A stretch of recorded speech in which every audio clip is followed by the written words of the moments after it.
Bonjour à tous passionnés et curieux de la mobilité électrique, bienvenue sur la chaîne Electric Surf. Aujourd'hui je reçois la trottinette Kugu Kirin, c'est le modèle G2 Max. Nous allons tout savoir sur cette trottinette. C'est parti pour l'intro vidéo.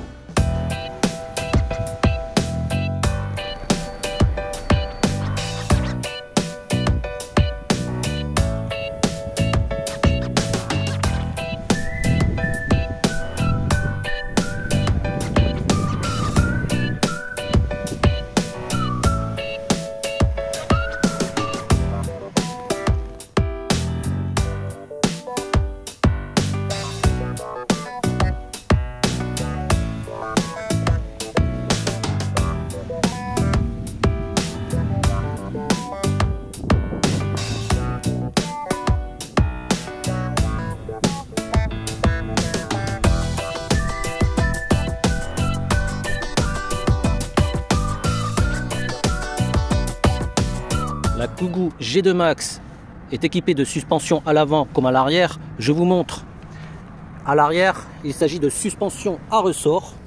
Est-ce qu'on va bien voir à la caméra ici? On voit le filetage. C'est réglé au plus bas. Donc une tenue de route plutôt ferme. On va pouvoir desserrer cet écrou avec une pince crantée pour gagner en souplesse. C'est une batterie de 48 volts, 20 ampères-heure qui alimente ce modèle. La G2 Max, c'est l'autonomie la plus importante de cette gamme G2. Elle est équipée d'un double système de freinage à disque mécanique. Les disques sont en 140 mm et les plaquettes permettent de dissiper la chaleur. Nous avons un cale-pied de caractère, un cale-pied super réussi, je le trouve très design avec ses rondelles décoratives.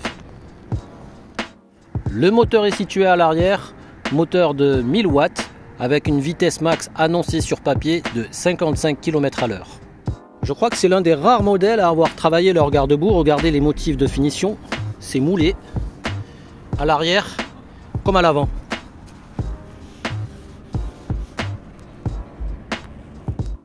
C'est un modèle qui est disponible sur Geekbuying, plateforme de commerce en ligne spécialisée dans les accessoires électroniques.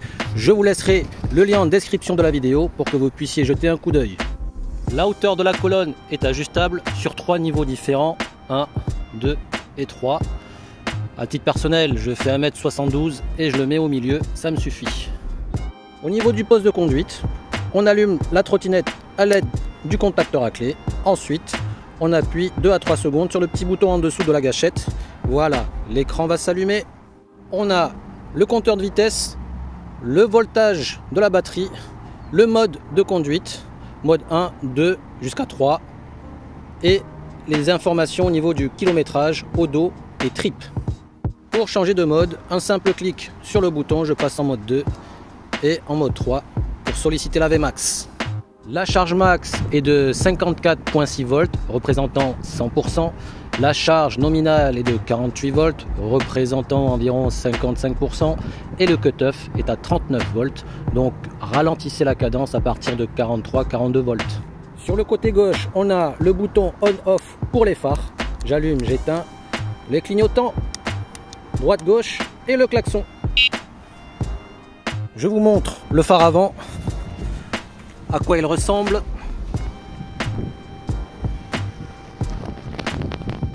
Petit conseil pour ajuster la position du phare lorsque vous recevrez la trottinette. Je ne sais pas si c'est la même chose pour tous les modèles. En tout cas pour la mienne, je trouvais que le phare était positionné un peu trop haut. Donc ça a éclairé les branches des arbres et non pas la route. Donc j'ai enlevé le phare et j'ai tordu de force vers le bas le support de fixation pour que le phare soit mieux ajusté.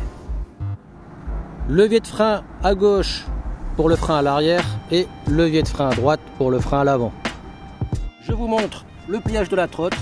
Donc on va venir dévisser cette partie là.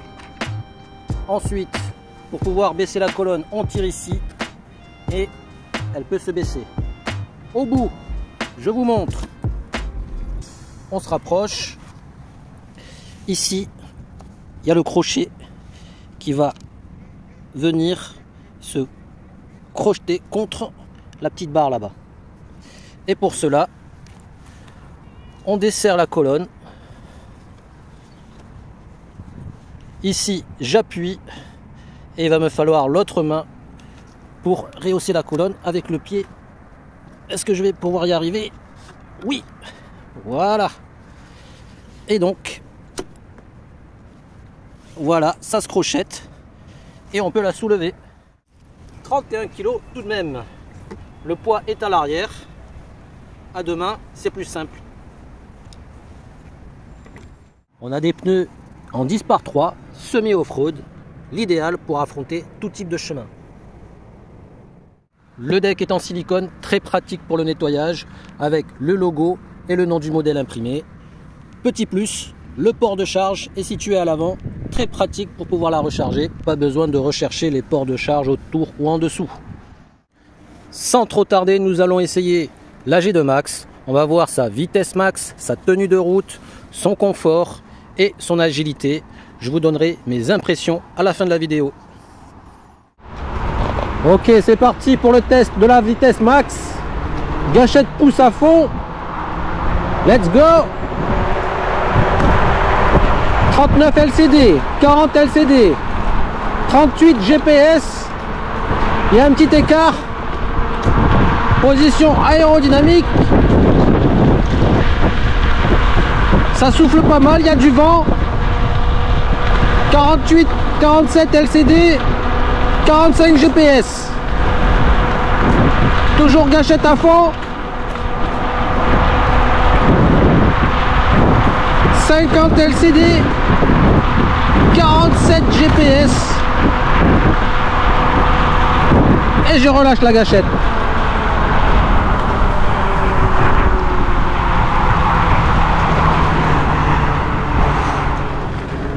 On va voir comment elle se débrouille sur les chemins type terre avec des cailloux. Je sens que les suspensions sont plutôt fermes, bien qu'ils soient réglables. Freinage nickel.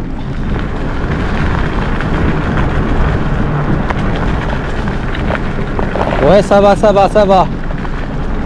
Les aspérités sont neutralisées, amoindries. On n'est pas si secoué que ça. On va se faire un petit départ arrêté, feu rouge, feu vert. Let's go.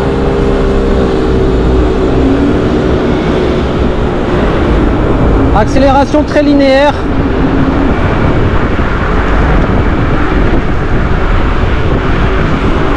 Et on ralentit la cadence. À partir de 35, elle va faiblir. Donc au-delà des 40, il faut être très patient. Mesdames, messieurs, trêve de plaisanterie, on va passer aux choses sérieuses. Je regarde le niveau de la batterie. 49,9 volts restant. Je viens d'accomplir 14,3 km et on attaque la longue montée.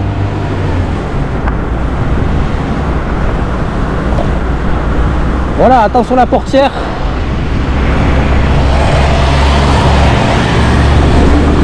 J'ai dû ralentir.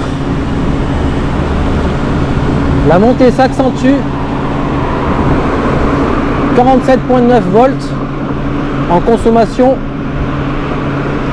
2 volts consomme.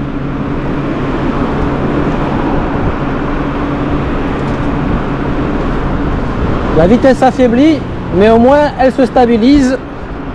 27-28 LCD, 26 GPS smartphone.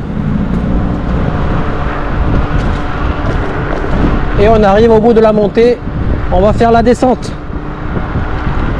C'est parti, on attaque la descente. Gâchette à fond.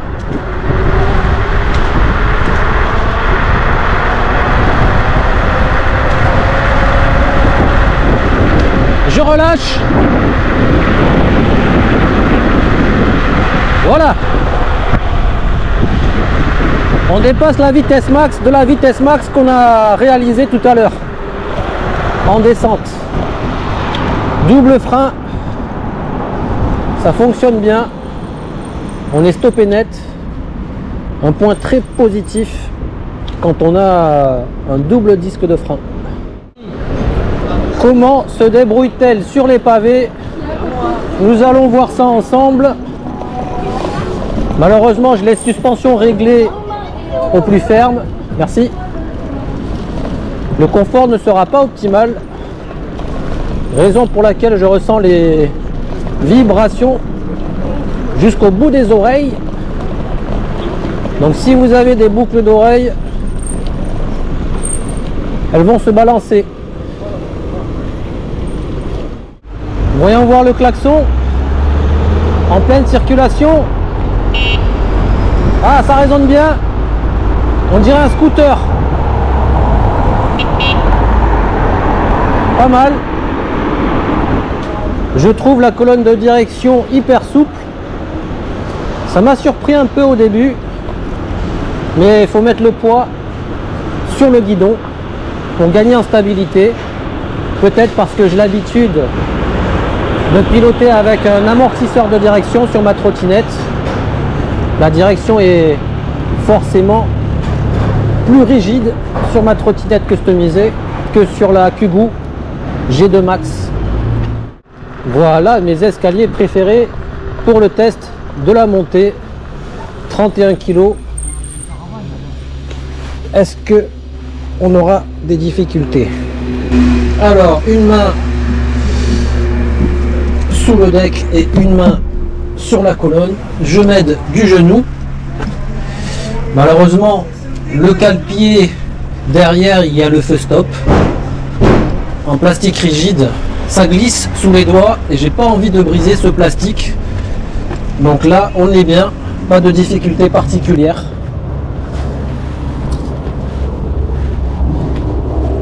Et on poursuit. Eh bien les amis, on arrive quasiment à la fin de ce test. J'arrête d'accélérer, je regarde le voltage restant. 48,7 volts restant. Et quasiment 20 km accomplis. Donc 48,7 volts, je dirais environ 60% restant en termes de batterie.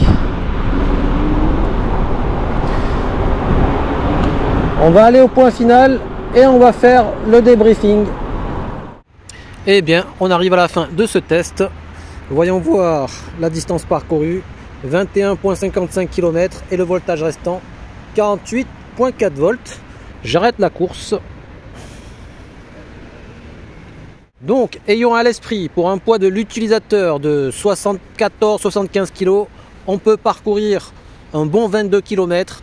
Il restera quasiment 48 volts de batterie, synonyme de 55%. Le moteur de 1000 watts est suffisamment couplé pour nous propulser à bonne vitesse de circulation. Dans les montées, on ne pourra pas solliciter la Vmax, elle faiblira un petit peu, mais la vitesse se stabilisera et on va pouvoir aboutir notre montée.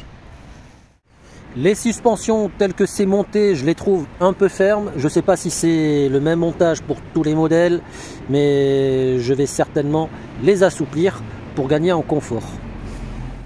Les pneus en 10/3, c'est un très bon compromis pour affronter tout type de chemin. Je trouve la colonne de direction plutôt souple. J'ai pas l'habitude d'une telle souplesse.